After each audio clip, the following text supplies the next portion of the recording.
$423,000, a single supertanker earning more in a day than most people make in a decade. This is one of the most exciting maritime business case studies which unfolded right in front of us. While the rest of the world of shipping panicked, one quiet South Korean company had already positioned to capture almost every single dollar of it. Sinokor Merchant Marine Company. And the way they played the 2026 Hormuz crisis is the clearest masterclass you will ever see in something called the shipping cycle. A pattern so old and so reliable that once you understand it, you will spot it every time the world breaks. So we are going to learn that cycle, all 6 steps, by watching one company played perfectly. Let's get into it.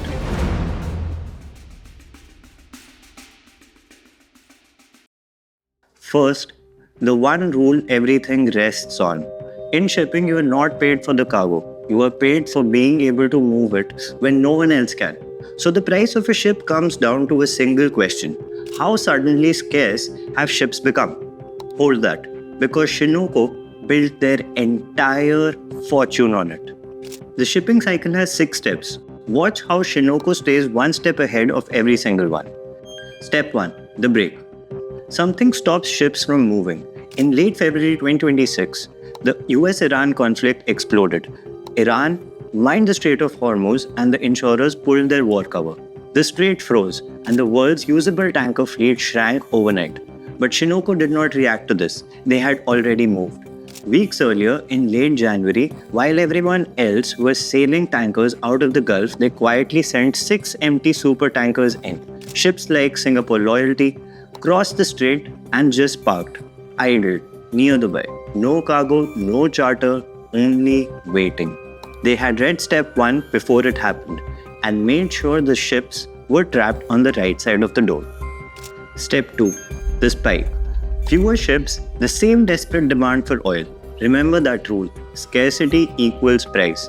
A supertanker earning about $100,000 a day suddenly earned $423,000, the highest rate on record.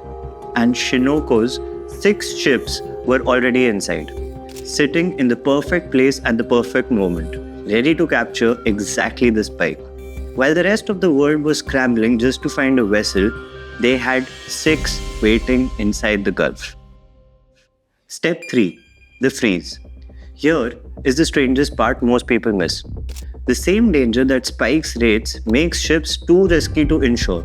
So war cover gets pulled out and oil physically cannot be moved. The market completely seizes. So what do you do with a ship that cannot sail?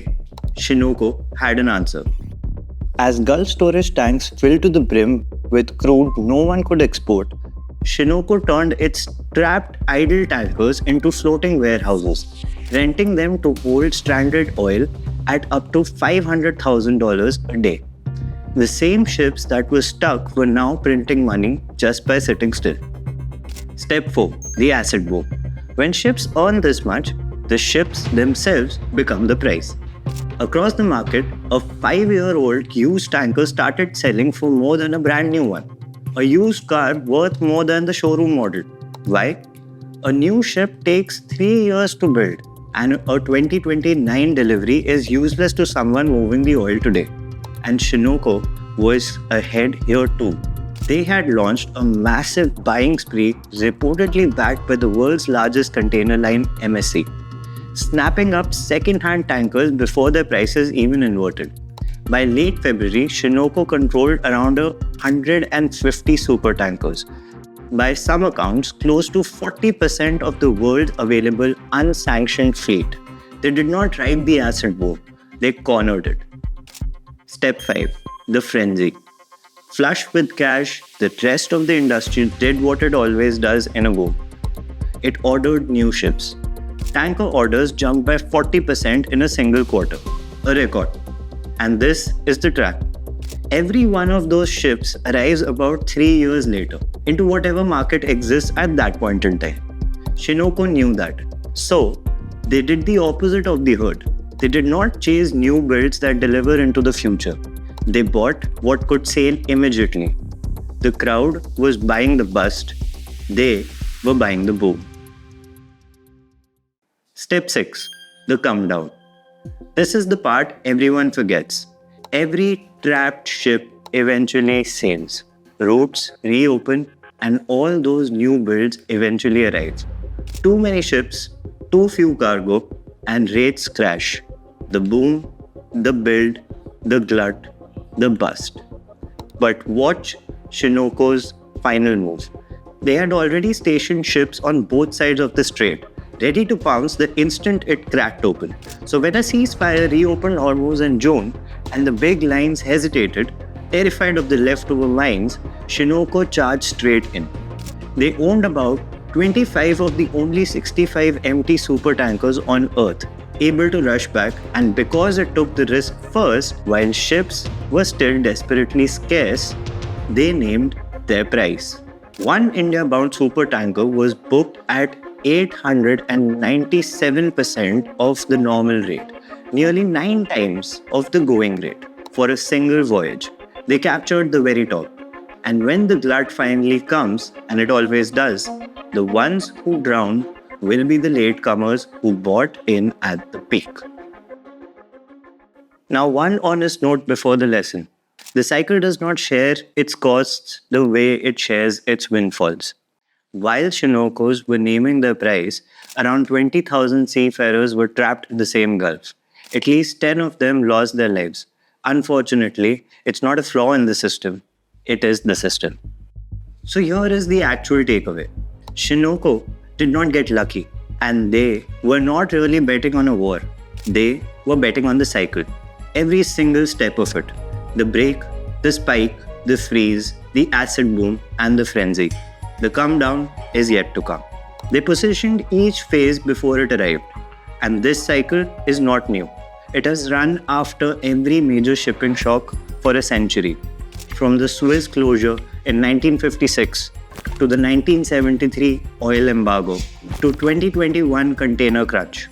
Same 6 steps, different names on the ships. The 2026 crisis just ran it at a lightning speed and one company ran with it. This video is in partnership with Shipfinex, a Dubai-based platform that on 21st of February 2026 received an in-principle approval from VARA, the UAE's Virtual Asset Regulatory Authority, to operate as a regulated broker-dealer for tokenized ships, pending the final regulatory conditions. In plain language, ordinary verified people in eligible jurisdictions can hold small digital tokens of a commercial ship starting from the entry ticket, a fraction of what it takes to invest in the whole ship. So now you can learn the loop and you can read almost any shipping story for the rest of your life. A route breaks, ships get scarce, rates explode, asset values invert, orders flood in, and the glut resets it all. And the catch? The 2026 crisis is not over. Step 6 has not fully played out. The strait could close again tomorrow, and the whole cycle would restart from step 1. So the only question worth asking is the one that Sinokor asked first. When the next break comes, will you be standing in it? Tell me below and subscribe because the world runs on water and almost nobody is watching. I'll see you in the next one.